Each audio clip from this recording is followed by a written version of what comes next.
नमस्कार, बहुत स्वागत है आपका सुपरफास्ट छत्तीसगढ़ में। खबरों के साथ मैं हूं रीनू। सबसे पहले बात करेंगे, 2 जिलों के दौरे पर रहेंगे सीएम भूपेश बघेल। आज बालोद और कांकेर, ये 2 जिलों का दौरा करने वाले हैं सीएम भूपेश बघेल, जहां विश्व आदिवासी दिवस कार्यक्रम में शामिल होंगे। बिरसा मुंडा की प्रतिमा का अनावरण करेंगे और आम सभा को भी संबोधित करेंगे मुख्यमंत्री भूपेश बघेल।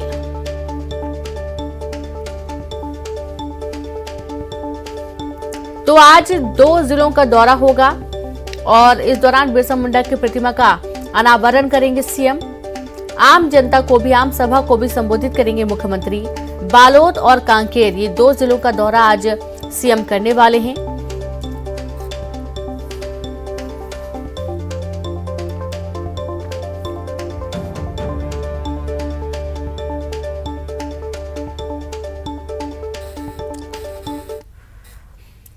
खबर रायपुर से, नवनियुक्त बीजेपी प्रदेश अध्यक्ष आज जाएंगे रायपुर। दिल्ली से आज रायपुर लौटेंगे अरुण साव के भव्य स्वागत की तैयारी चल रही है।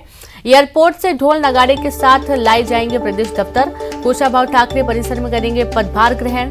तो वहीं कुशाभाऊ ठाकरे परिसर से जाएंगे एकात्म परिसर। बड़े नेताओं की मौजूदगी में कार्यकर्ताओं को संबोधित करेंगे। बड़ी खबर रायपुर से।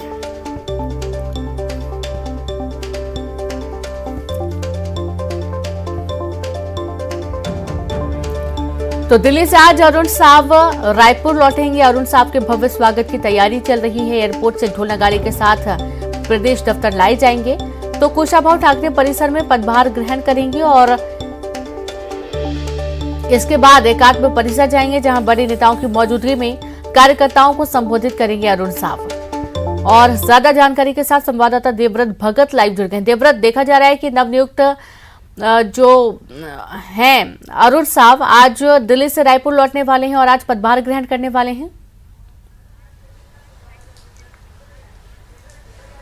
जी रीनू, प्रदेश अध्यक्ष की जिम्मेदारी मिलने के बाद पहली बार छत्तीसगढ़ पहुंच रहे हैं अरुण साव और बीजेपी में काफी उत्साह जो है इसे लेकर के देखा जा रहा है, क्योंकि प्रदेश अध्यक्ष का बदलाव हुआ है। अरुण साव को नया प्रदेश अध्यक्ष बनाया गया है, लिहाजा जो कार्यकर्ताओं में उत्साह है वो यहाँ पर देखा जा रहा है और तमाम जो नेता है उनके स्वागत के लिए एयरपोर्ट आज पहुंचने वाले हैं। दोपहर 1:45 का समय है जब वो रायपुर पहुंचेंगे और इस दौरान भव्य स्वागत की जो तैयारी है वो पूरी बीजेपी द्वारा की गई है और तिरंगा यात्रा एक तरह से बीजेपी के द्वारा निकाली जाएगी। एयरपोर्ट से तिरंगा यात्रा निकालते हुए एकात्म परिसर पहुंचेंगे। एकात्म परिसर वो कार्यालय है जहां से बीजेपी अपना चुनाव संचालन पिछले चुनाव और लगातार जितने भी चुनाव हुए हैं वहां पर करती आ रही है। ये बीजेपी का पुराना कार्यालय है। वहां कार्यकर्ताओं से मुलाकात करेंगे और जो पदभार ग्रहण का कार्यक्रम है वो जो है नए प्रदेश कार्यालय यानी कि कुशाभाऊ ठाकरे परिसर में होने वाला है। तो पूरी तैयारियां यहां पर बीजेपी द्वारा कर ली गई है और क्योंकि बड़ा बदलाव बीजेपी में है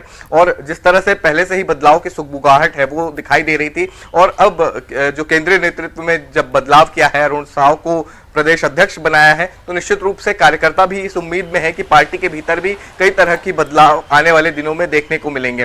लिहाजा अपने नए प्रदेश अध्यक्ष का स्वागत करने के लिए पूरी बीजेपी जो है वो एयरपोर्ट में जुटेगी और ये देखा जाएगा कि भव्य स्वागत जो है वो कार्यकर्ताओं द्वारा किया जाएगा और आज ही अरुण साव अपना पदभार प्रदेश कार्यालय में ग्रहण करेंगे। जी बिल्कुल, बहुत शुक्रिया आपका देवव्रत तमाम जानकारी के लिए। तो आज अपना पदभार ग्रहण करेंगे अरुण साव और आज काफी जोश, काफी उत्साह देखा जा रहा है बीजेपी कार्यकर्ताओं में भी। रायपुर से ही खबर है, आज छत्तीसगढ़ दौरे पर आएंगे पीएल पुनिया, जहां कांग्रेस के प्रदेश प्रभारी आज रायपुर आएंगे। 14 अगस्त को पार्टी की बैठक में शामिल होंगे। 15 अगस्त को तिरंगा यात्रा कार्यक्रम में भी शिरकत करेंगे और रायपुर में तिरंगा यात्रा के समापन कार्यक्रम में शामिल होंगे पीएल पुनिया। तो आज कांग्रेस के प्रदेश प्रभारी पीएल पुनिया रायपुर आने वाले हैं। 14 अगस्त को पार्टी की बैठक में शामिल होंगे और 15 अगस्त को तिरंगा यात्रा कार्यक्रम में शामिल होंगे पीएल पुनिया। बता दें कि रायपुर में तिरंगा यात्रा के समापन कार्यक्रम में भी शिरकत करेंगे प्रभारी पीएल पुनिया।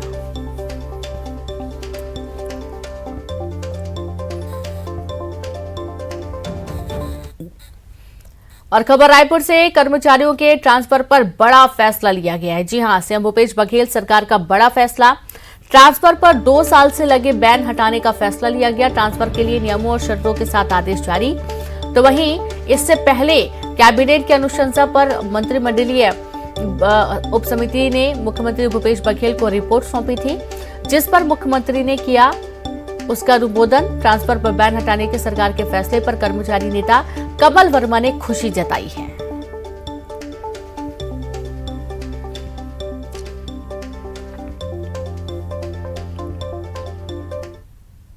छत्तीसगढ़ कर्मचारी अधिकारी फेडरेशन विगत कई वर्षों से स्थानांतरण नीति के संबंध में सरकार से संवाद कर रहा था और आज बड़ी खुशी की बात है कि आज स्थानांतरण नीति जारी हुआ है। हम चाहते हैं कि ऐसे कर्मचारी अधिकारी जिन्हें स्थानांतरण करने की आवश्यकता है, उनकी जो मांग है, उनकी जो समस्या है, सरकार बहुत ही गंभीरता से ले और उनके प्रकरणों पर निश्चित रूप से विचार करें, ऐसा उम्मीद हम करते हैं। तो सुना आपने ट्रांसफर पर बैन हटाने के सरकार के फैसले पर कर्मचारी नेता कमल वर्मा ने खुशी जताई है। एक बड़ा फैसला भूपेश बघेल सरकार ने लिया है और ट्रांसफर पर 2 साल से लगे बैन का हटाने का फैसला लिया गया। ट्रांसफर के लिए नियमों शर्तों के साथ आदेश जारी किया गया।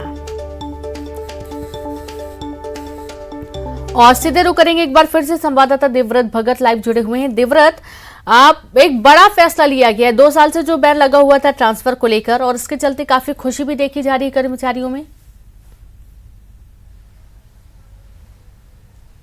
जी रीनू, लगभग 2 से 3 साल का वक्त है जब तबादलों पर रोक लगी हुई थी और ये रोक अब 16 अगस्त से हटने वाली है। तो एक तरह से ये राहत भरा फैसला उन लोगों के लिए है जो कि दूरस्थ अंचल में पदस्थ थे और अपने मूल निवास आना चाहते थे। कई ऐसे भी लोग हैं जो पति पत्नी जॉब में हैं और पत्नी अलग जगह है, पति अलग जगह है, तो ऐसी कई व्यवहारिक दिक्कतों का सामना यहाँ के कर्मचारियों को करना पड़ रहा था।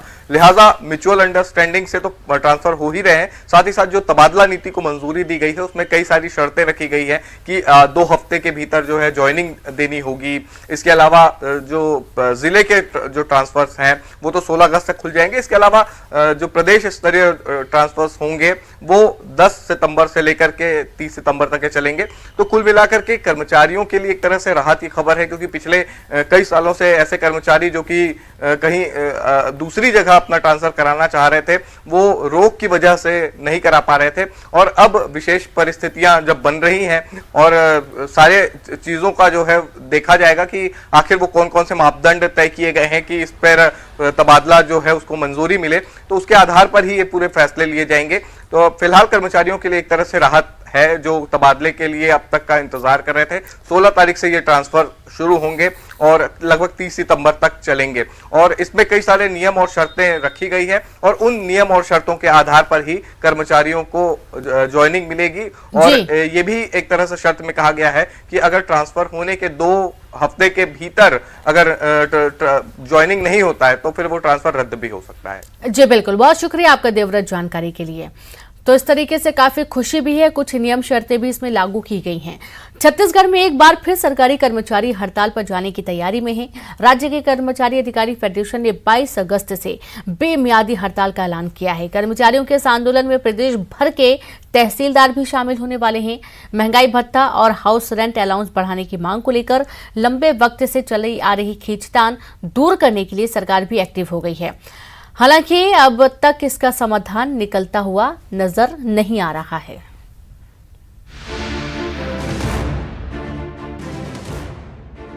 छत्तीसगढ़ में हड़तालों का सिलसिला थमता नजर नहीं आ रहा है।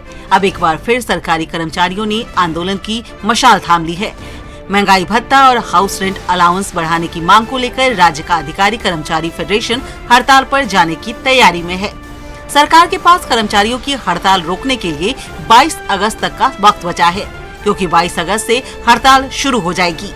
हड़ताल के लिए ब्लॉक स्तर पर तैयारियां पूरी हो चुकी है।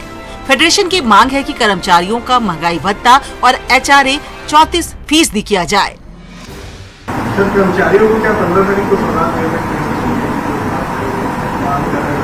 अधिकारी स्तर पे बात हो रही है और कुछ बात।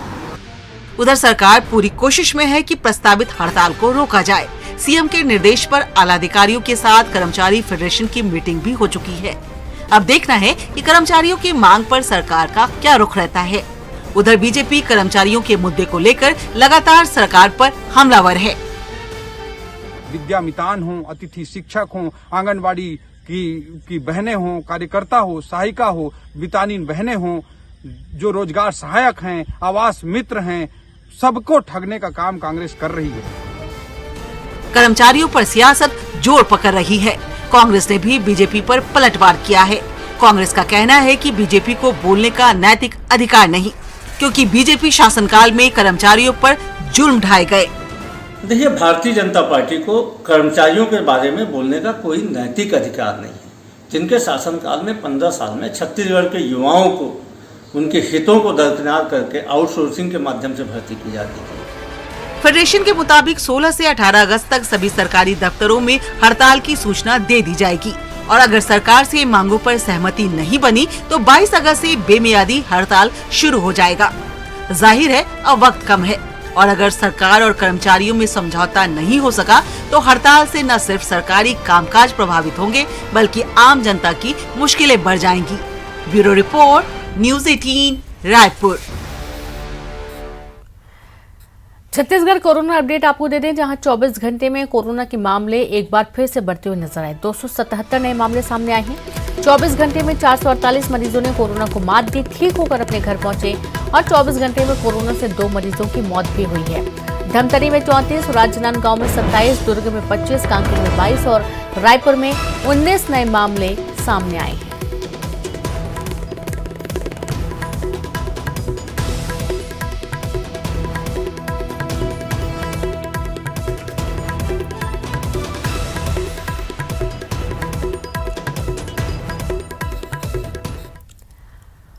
और अब रायगढ़ से बड़ी खबर है। जिले में फिर मिले स्वाइन फ्लू के मरीज। जिले में मिले 3 नए संक्रमित मामले, जहां रायगढ़ शहर में 2 और घरघोड़ा में मिले 1 संक्रमित। खरसिया ब्लॉक में पहले ही मिल चुके हैं 2 संक्रमित। सीएमएचओ ने मामले की पुष्टि की है। कोरोना संक्रमण के बाद बढ़ रहे स्वाइन फ्लू के संक्रमितों की संख्या, स्वास्थ्य विभाग के नियमों की हो रही अनदेखी, लापरवाही से बाजारों में लोग घूम रहे हैं।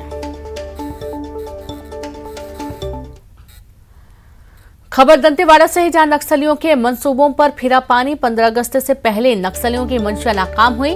बारसोर थाना क्षेत्र में सीआरपीएफ ने आईईडी किया बरामद। बोदली गांव में घोटिया मोड़ से आईईडी बरामद किया गया है। जवानों को नुकसान पहुंचाने के लिए लगाया था आईईडी। सुरक्षा बलों ने आईईडी किया डिफ्यूज। वहीं बिलासपुर में रेलवे ट्रैक के पास युवक का शव बरामद किया गया है। जिले के कोटा थाना क्षेत्र के सलका रोड और बेलगहना स्टेशन के बीच गहिला नाला के पास रेल लाइन के किनारे युवक का शव मिला। मृतक की पहचान वीरभद्र सिंह देव उर्फ सचिन के रूप में हुई। मृतक की पहचान स्वास्थ्य मंत्री टीएस सिंह देव के भतीजे के रूप में हुई। ट्रेन से गिरकर मृत्यु होने की आशंका जताई जा रही है और घटना की सूचना रेलवे कर्मचारियों ने स्टेशन मास्टर को दी। फिलहाल पुलिस मामले की जाँच कर रही है।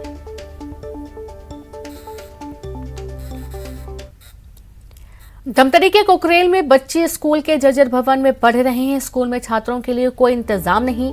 स्कूलों में सुविधा को लेकर बच्चे जब प्रिंसिपल से शिकायत करते हैं तो वो बच्चों के साथ गाली गलौज कर उन्हें भगा देते हैं। स्कूल में समस्या और प्रिंसिपल की शिकायत को लेकर बच्चे जिला शिक्षा अधिकारी से मिलने धमतरी पहुंचे, लेकिन यहाँ भी बच्चों को निराशा ही हाथ लगी।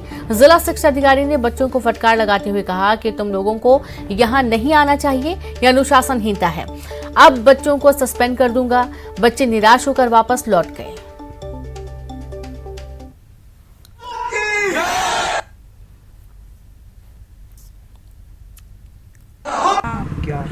किससे की हो? डीओ मैम। क्या बोली मैडम डीओ?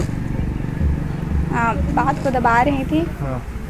और प्रिंसिपल सर से मिलेंगे करके बोले हैं। वहाँ से यहाँ तक बच्चे बस से खुद की सुविधा से आए हैं, फिर नहर नाका चौक से बच्चे लोग पैदल यहाँ तक पहुँचे हैं। जी, करीब 3-4-5 किलोमीटर। हम लोग ये समस्या लेके आए हैं, मतलब हमारे स्कूल में लड़कों के लिए बाथरूम की सुविधा नहीं है और बाथरूम है लेकिन दरवाज़ा नहीं है, जल की सुविधा नहीं है। वो हम लोग नल का जो किए तो बाल्टी वगैरह रखवा दिए हैं और पेंट वगैरह 5-6 सालों से नहीं हुआ है। और हम लोग बोलते हैं ना अनुदान का पैसा आता है होगा सर, आप जानिए करके, तो नहीं आता करके बोलते हैं। तो आप ऊपर साइड जो आवेदन दे दीजिए ना, ऐसे करके निवेदन करते हैं ना, तो नहीं देंगे हम लोग, जो करना है कर लो ऐसे करके बोलते हैं। यहाँ हम लोग जिला शिक्षा अधिकारी के पास गए थे, आज कलेक्टर सर नहीं आए हैं ना, तो उनका ये कहना है कि तुम लोग पढ़ाई में ध्यान दो बच्चों करके बोल रहे हैं हम लोगों को। और हम लोग जो है मतलब ना आप खुद नहीं आना था आप लोगों को करके बोले हैं। और आप खुद नहीं आना है, आपको निवेदन दूसरे को पहुंचा देना है करके बोले हम लोगों को। समस्या संसाधनों की कमी बता रहे हैं बच्चे, क्योंकि मूल समस्या है कि संसाधन हमारे पर्याप्त नहीं हैं। भवन की पुताई 3-4 साल से नहीं हुई है, बाथरूम व्यवस्था अच्छी नहीं है, उसे प्लान किया जाएगा उस पर। सिर्फ बच्चों का आरोप है कि वहाँ के प्राचार्य गाली गलौज भी करते हैं उनके साथ। आरोप देखिए क्या है कि आरोप कैसा है उसको परीक्षण में पता चलेगा। पहले कह देना कि क्या है घटनाएं हुई हैं बिना जांच के पता चल पाएगा। जांजगीर चांपा में बसपा विधायक केशव चंद्रा के घर चोरी मामले में पुलिस के हाथ अब तक खाली हैं। चोरी के मामले को लेकर विधायक केशव चंद्रा पुलिस अधीक्षक कार्यालय पहुंचे और थाने के घेराव के लिए चेतावनी दी। 19 जुलाई को विधायक के घर में रखे सोने चांदी के जेवर और नकदी रकम चोर ले उड़े, लेकिन चोरों का अब तक कोई सुराग नहीं लगा है। 23 अगस्त तक चोरों की गिरफ्तारी नहीं होने पर बहुजन समाज पार्टी जैजैपुर थाने का घेराव करेगी।